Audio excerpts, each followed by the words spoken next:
Hello everyone, this is Vaibhav and you are watching my channel maths Giri with Vaibhav. तो last video में हमने देखा था एक्सरसाइज 3.2 का क्वेश्चन नंबर 4। इस वीडियो में हम देखेंगे क्वेश्चन नंबर 5। तो without wasting much time let's begin with the question. अब क्वेश्चन नंबर 5 क्या कहता है आपको? Half the perimeter of a rectangular garden whose length is 4 meter more than its width is 36 meter. ठीक है, अब इसने बोला है कि एक रेक्टेंगुलर गार्डन है जिसका हाफ पेरीमीटर दे रखा है आपको 36। ठीक है, और एक और कंडीशन क्या बोल रखी है कि लेंथ उसकी विड्थ से 4 मीटर बड़ी है। उसकी लेंथ उसकी विड्थ से 4 मीटर बड़ी है। ठीक है, अब आपसे पूछा है कि find the dimension of garden. Dimension मतलब लेंथ और विड्थ दोनों निकालना है आपको। ठीक है, तो मान लेते हैं कि लेट लेंथ बी एक्स। ठीक है, लेंथ को हमने मान लिया एक्स और ब्रेड्थ मान ली हमने वाई। ब्रेड्थ या फिर विड्थ बी वाई। ठीक है, लेंथ को x मान लिया और ब्रेड्थ को y मान लिया। अब इसने क्या बोला है कि length is 4 meter then its width, तो मतलब लेंथ बड़ी है, तो x minus Y is equals to 4। तो एक इक्वेशन तो ये आ गई हमारे पास कि x minus Y equals to 4। ठीक है, अब क्या बोला है कि इसका half perimeter is 36। Half perimeter मतलब क्या होगा? पेरीमीटर का फॉर्मूला क्या होता है रेक्टेंगल के? कि perimeter is equals to 2 into L plus B. ठीक है, 2 इंटू एल प्लस बी, और इधर क्या दे रखा है आपको? हाफ पेरीमीटर है। तो हाफ पेरीमीटर क्या हो जाएगा? इसको भी डिवाइडेड बाय 2 कर देंगे और इसको भी डिवाइडेड बाय 2 कर देंगे, तो ये हो गया हाफ पेरीमीटर। अगर इधर डिवाइडेड बाय 2 किया तो इधर भी करना पड़ेगा। ठीक है, तो ये तो 2 से 2 कैंसिल हो जाएगा और हाफ पेरीमीटर हो गया। तो हाफ पेरीमीटर इज गिवन 36। तो 36 is equals to L plus B. तो 36 इज इक्वल्स टू एल की जगह हम लिख देंगे एक्स, लेंथ है एक्स और ब्रेड्थ इज वाई। ठीक है, तो ये हो गई हमारी second equation. X plus y is equals to 36 और x minus Y equals to 4। दो इक्वेशन आ गई। अब इसको फाइंड करना है हमें एक्स और वाई की वैल्यू। ठीक है, अब इस एक्सरसाइज में हम क्या कर रहे हैं? ग्राफिकल मेथड ही यूज़ कर रहे हैं, तो इसको भी हम ग्राफिकल मेथड से ही देखेंगे। ठीक है, इसको हम बाकी एल्जेब्रिक मेथड से भी सॉल्व कर सकते हैं, उससे भी ईजी पड़ेगा, बट इस एक्सरसाइज में हमारा चल रहा है ग्राफिकल मेथड, तो हम वही यूज़ करेंगे। ठीक है, तो देखते हैं। तो x माइनस फर्स्ट इक्वेशन लिखता हूँ मैं, x minus Y is equals to 4। तो x की क्या वैल्यू आ गई? 4 प्लस वाई।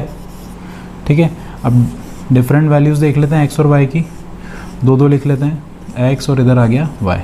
तो जब y की वैल्यू मैं 0 रखता हूँ तो x will be 4, 0 plus 4 is 4।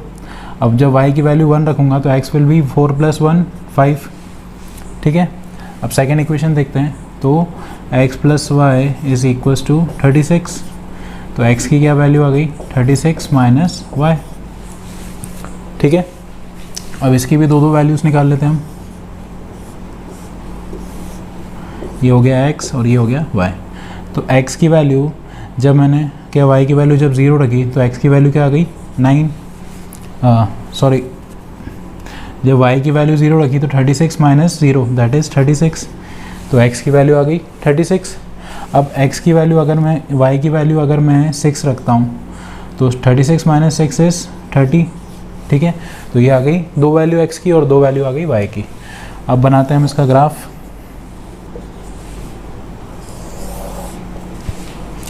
तो ये तो हो गई हमारी x axis, this is x dash, ये हो गया y और ये हो गया y डैश, और ये है हमारा ओरिजिन जहाँ पर x और y इंटरसेक्ट करता है। ठीक है, अब हम लेते हैं इसको 4 के गैप में।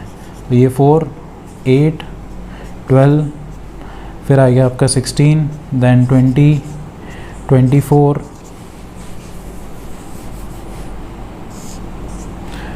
28, 32 और ये 36।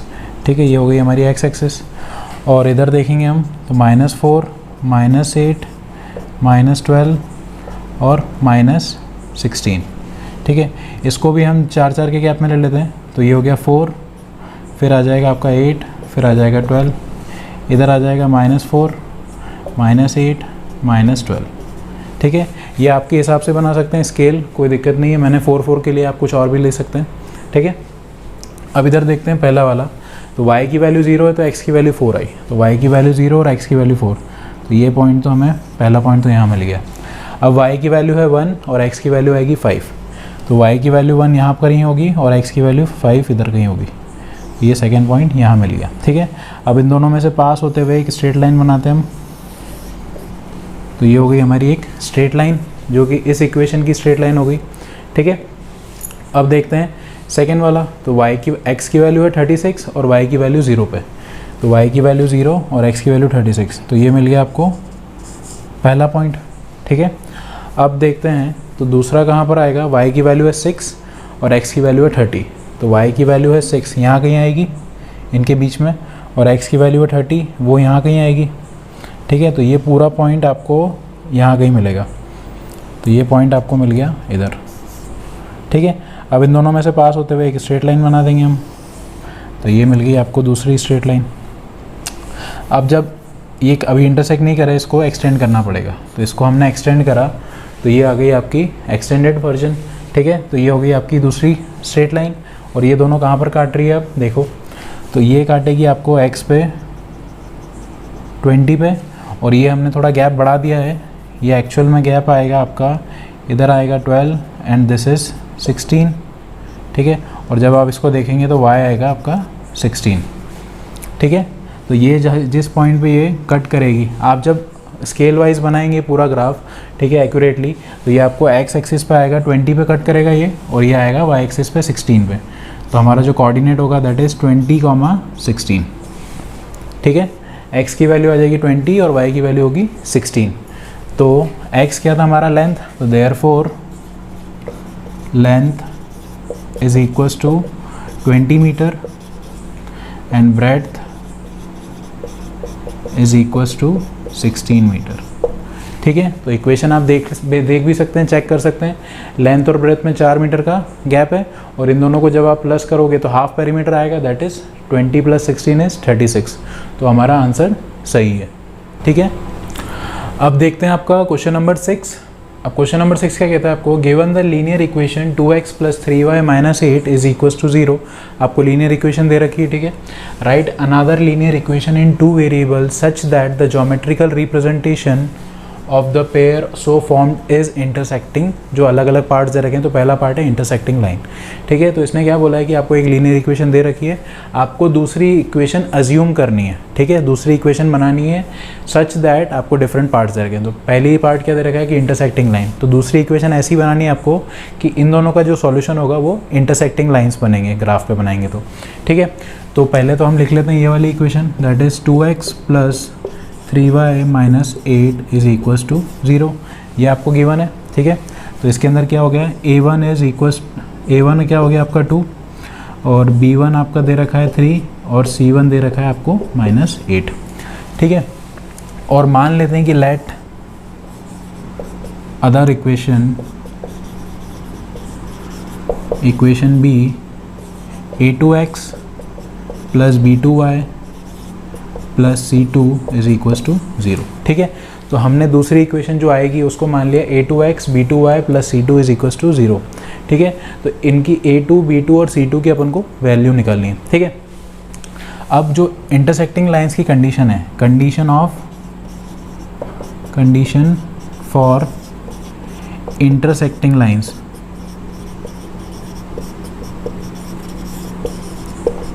इंटरसेक्टिंग लाइंस की कंडीशन क्या है कि a1/a2 is not equals to b1/b2, ठीक है। a1/a2 और b1/b2 इक्वल नहीं होने चाहिए, ठीक है। ये कंडीशन है इंटरसेक्टिंग लाइंस की। तो a1 क्या है हमारा 2, तो 2/a2 क्या है, a2 ही है, हमें तो निकालना है वो, is not equals to b1 क्या है 3, और b2 क्या है, b2 निकालना है हमें, ठीक है। तो इस तरीके से ये कंडीशन रखनी है हमें कि a2/a2 is not equals to 3/b2, ठीक है।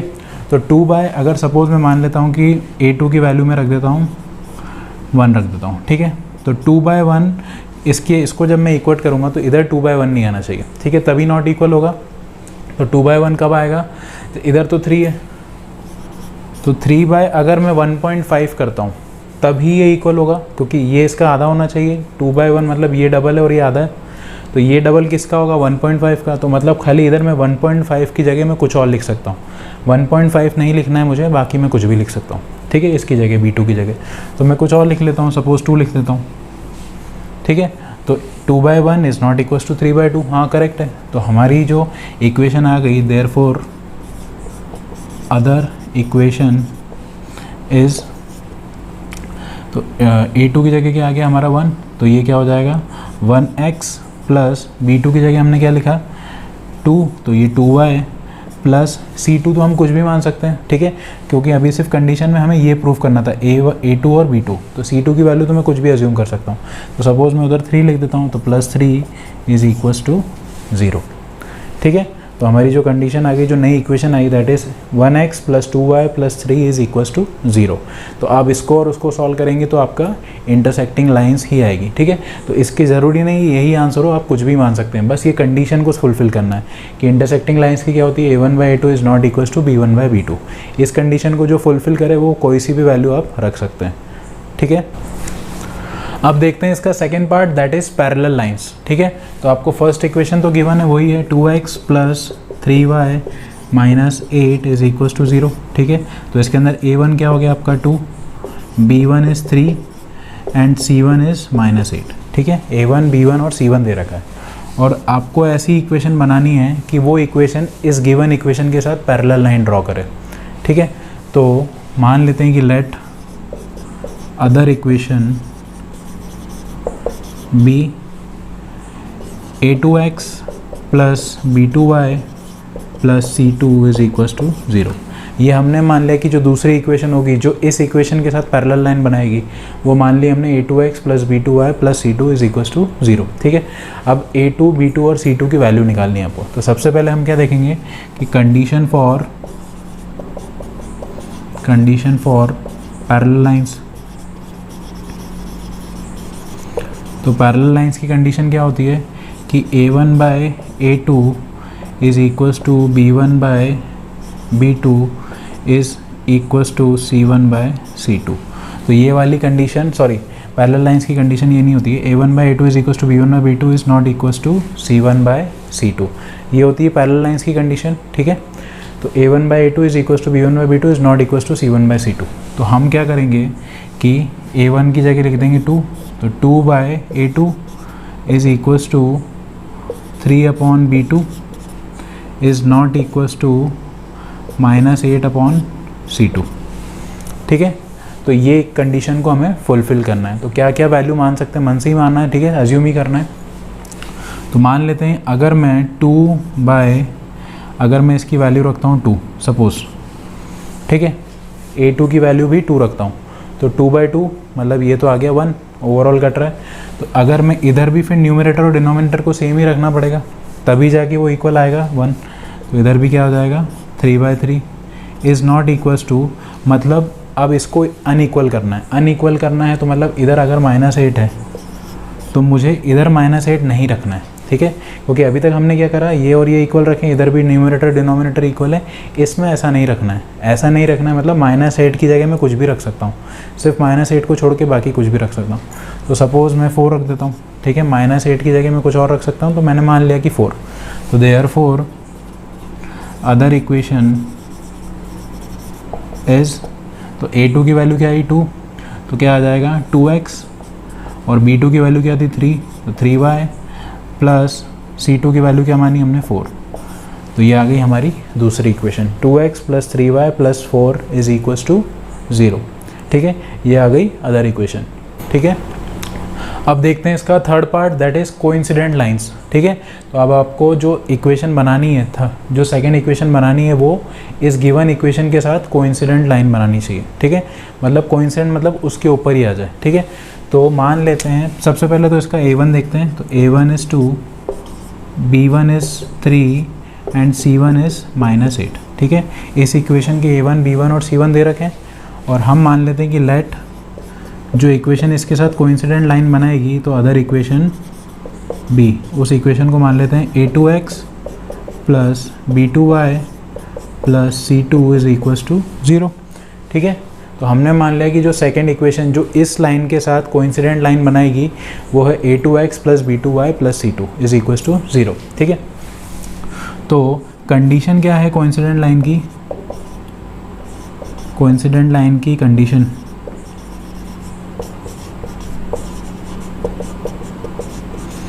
A1 by A2 is equals to B1 by B2 is equals to C1 by C2। ये तीनों आपस में इक्वल होंगे तब जाके वो कोइंसिडेंट लाइन बनाएगी, ठीक है। तो इधर है A1 2 और इधर है A2, B1 इज़ 3 और B2 निकालना है, C1 इज़ -8 और C2 आपको निकालना है, ठीक है। तो A1 क्या A2 B2 और C2 की वैल्यू इस तरीके से रखनी है हमें कि इन सबका रेशो तीनों का आपस में इक्वल आ जाए। तो मान लेते हैं सबका मैं डबल रख लेता हूँ, ठीक है, कि रेशो क्या आ जाएगा 1/2 सबका। तो अगर मैं A2 की वैल्यू 4 रखता हूँ, ठीक है, तो इधर क्या रखनी पड़ेगी 6, क्योंकि इसका और ये इसका डबल है, A2 इसका डबल है, तो 2 का डबल 4 रखा, तो इधर 3 का डबल क्या रखूँगा 6। सिमिलरली इधर -8 का डबल क्या रख दूँगा मैं -16, ठीक है। तो ये भी क्या हो गया 1/2, ये भी रेशो हो गया 1/2, दिस इज ऑल्सो 1/2। तो तीनों का रेशो 1/2 आ गया, मतलब ये कोइंसिडेंट लाइन्स हो जाएगी। तो therefore other line equation is, तो ये क्या हो जाएगा 4x plus 6y minus 16 is equals to 0, ठीक है। तो दूसरी लाइन की इक्वेशन जो इसके साथ कोइंसिडेंट होगी that is 4x plus 6y minus 16 is equals to 0, ठीक है। तो इसी के साथ आपका क्वेश्चन नंबर 6 कंप्लीट होता है। Will be doing question number 7 in our next video. अगर ये वीडियो आपको अच्छा लगा हो तो please do like it and share with your family and friends, and for more such videos please subscribe to my channel maths Giri with Vaibhav. Thanks for watching this video. Thank you. Have a nice day. Thank you.